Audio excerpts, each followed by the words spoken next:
I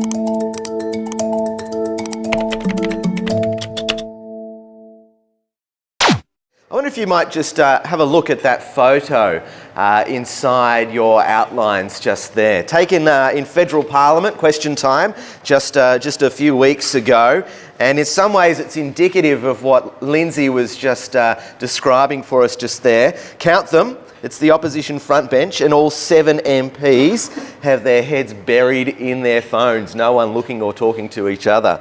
Now, this is not a political comment in any way at all either. I suspect if you were to turn the camera around the other direction, you'd get the exact same sort of photo on the government front bench. And it's not having a go at our politicians either. Next time you're standing on a tram or a railway platform in Melbourne, if you haven't done this recently, just look up from your own device for a moment and look up and down the platform and notice the exact same scene there.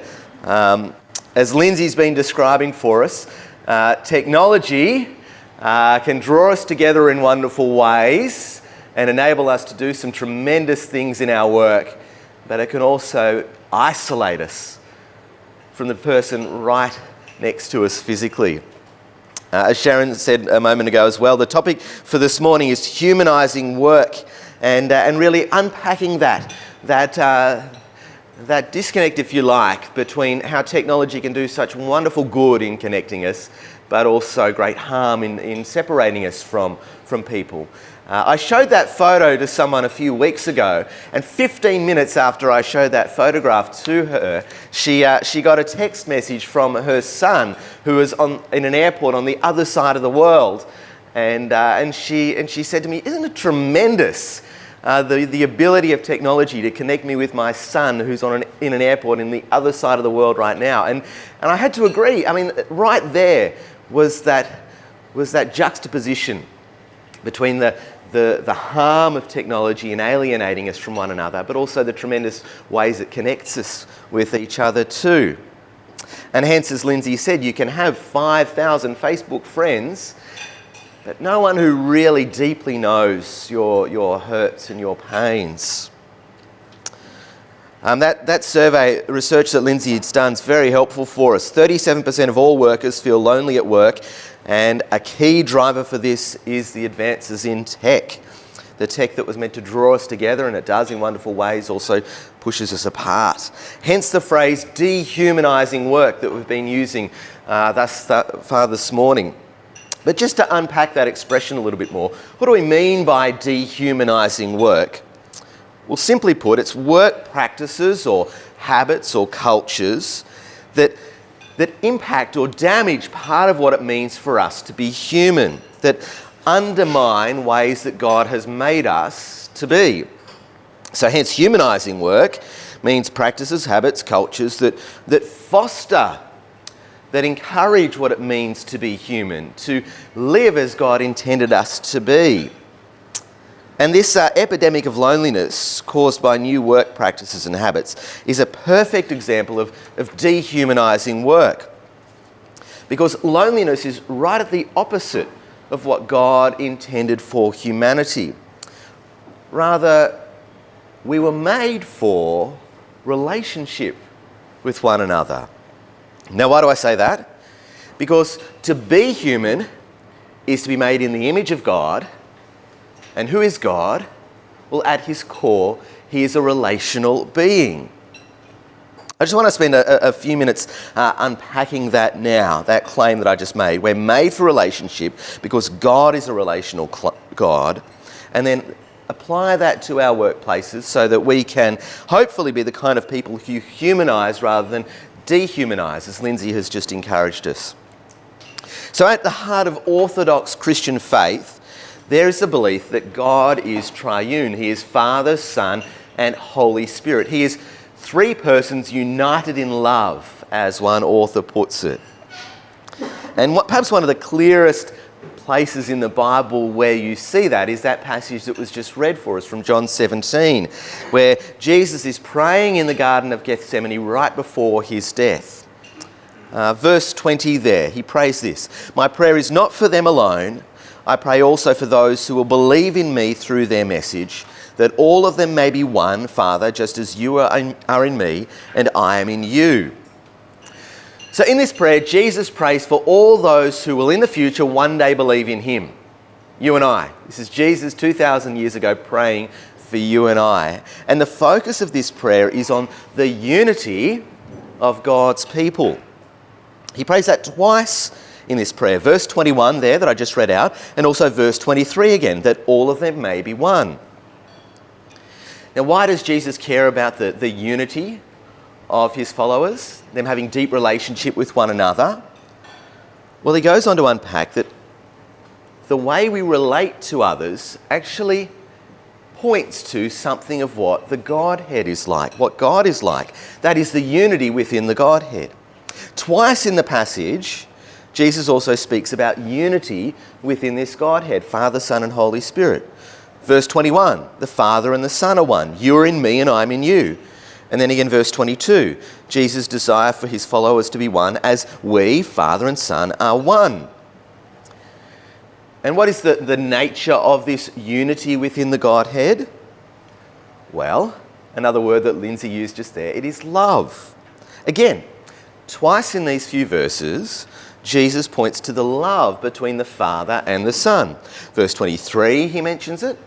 And then again in verse 26, like this, I have made you known to them and will continue to make you known in order that the love you have for me may be in them and that I myself may be in them.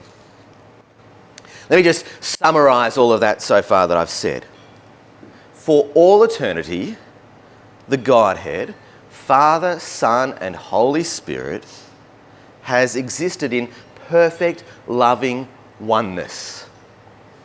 Three persons united in love. That's why the Apostle John, who recorded this here, later in his first letter, 1 John, will describe God like this: God is love. For God to be love, there needs to be someone else for him to love. And for all eternity, he has had that within himself. So friends, at the heart of the universe, at the heart of the Godhead, is loving relationship. And so as people made in his image, it should be at the heart of who we are as well too. People of loving relationship.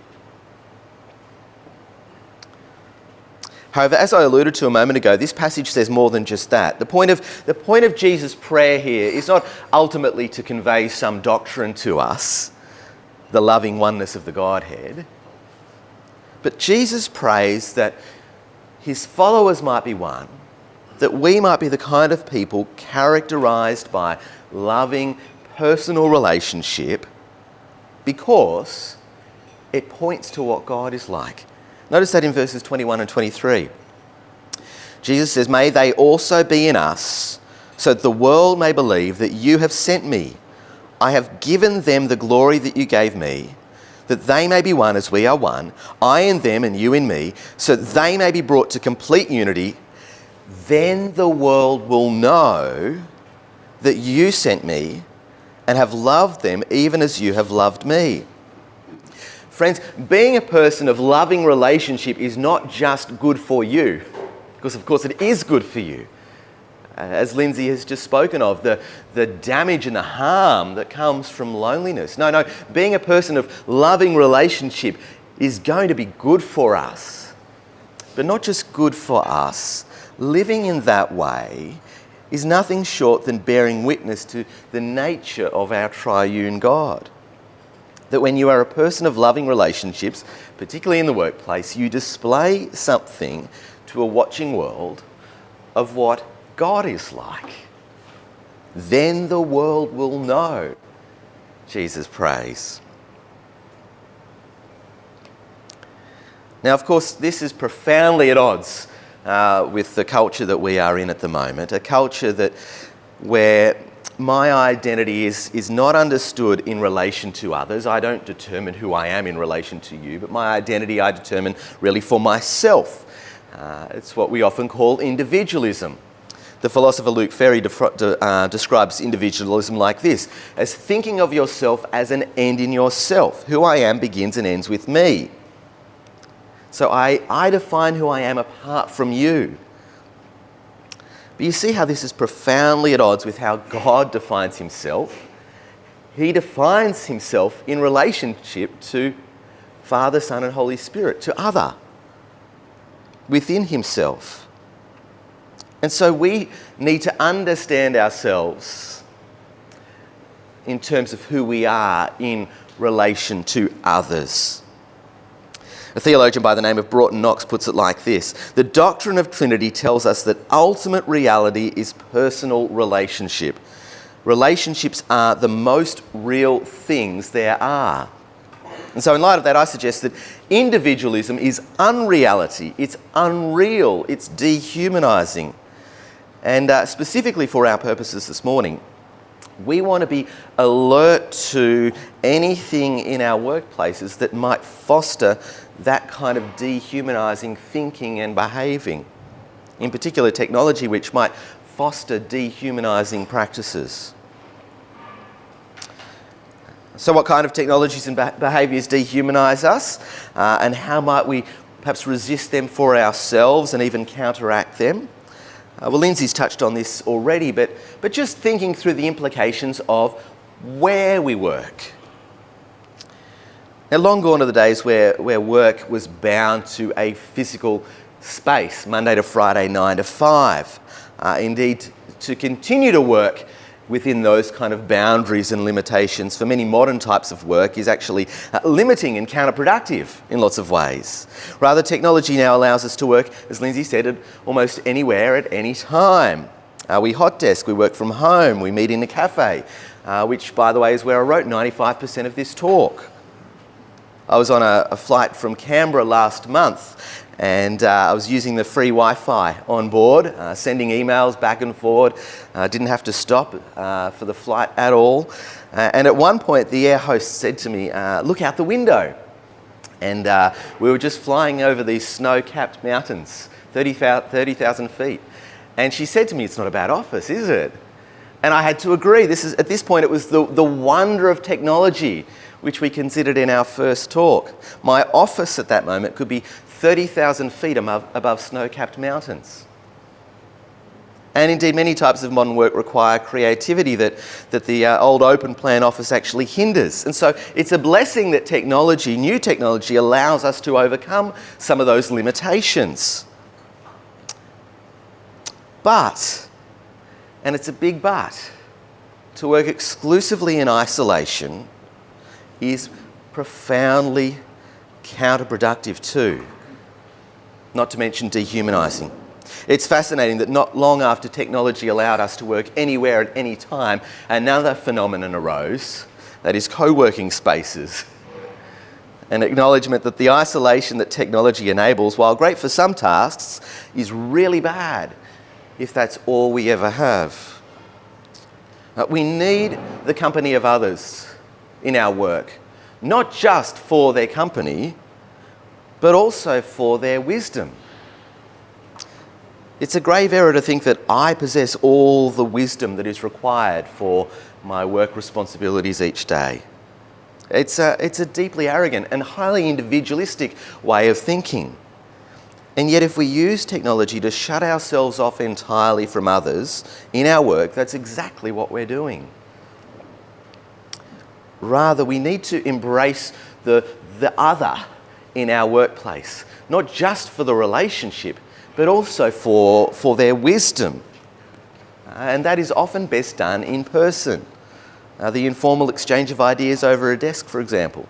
Even writing a talk like this, which I just said a moment ago is a predominantly creative exercise, enhanced by me being able to do it in a different environment, away from certain distractions. Nevertheless, it can never be as good as it could be if technology allows me to, which it does, write it entirely in isolation from others.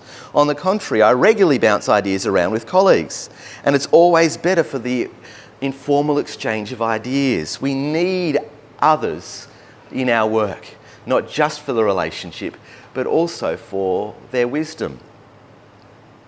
So friends, be alert to how technology impacts the where of work. Embrace and give thanks to God for the good that new technology enables in terms of the where of work, but resist using it in a way that creates unhealthy isolation as well too. And resist arrogant individualistic thinking that says my work doesn't need others and the wisdom of others. Just further to that, are there practices where we could use technology but choose not to for the sake of relationships? And Lindsay's given examples of this already. For example, walking across the office instead of sending an email, meeting in person rather than having a phone call, downing tools and talking over a coffee rather than 20 emails back and forward. In some instances, the demands of the day don't allow that.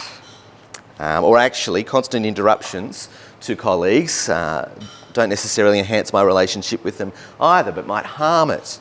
So we need wisdom in that. But, and here's the headline if you like, the takeaway principle to unpack in your particular workplace.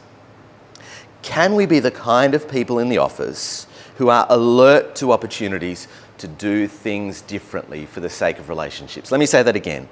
Can we be the kind of people in the office who are alert to doing things differently so as to enhance human relationships, instead of just going with the flow, unthinkingly? I'd like to hope that we could be that kind of person. Because when we are that kind of person, it can be a powerful witness to our colleagues that there is something different about you in the office. Rather than avoiding people, you seek them out. And in seeking people out, to say it in person rather than via an email, who knows what sort of things you will learn about that person and ways that you might be able to show love to them. And in doing that, it displays to your colleagues, doesn't it, something different, something attractive about the Christian faith, that we are people of loving relationships. Because wasn't that the whole point of Jesus' prayer for us 2,000 years ago in the Garden of Gethsemane? That the world would know of the loving God of relationships, who we worship and who we follow, as his people are characterised as those of loving relationships. That's my prayer for us, to join Jesus in that prayer, that the world might know of the love within the Godhead as we are people of love, loving relationships in our workplaces. Amen.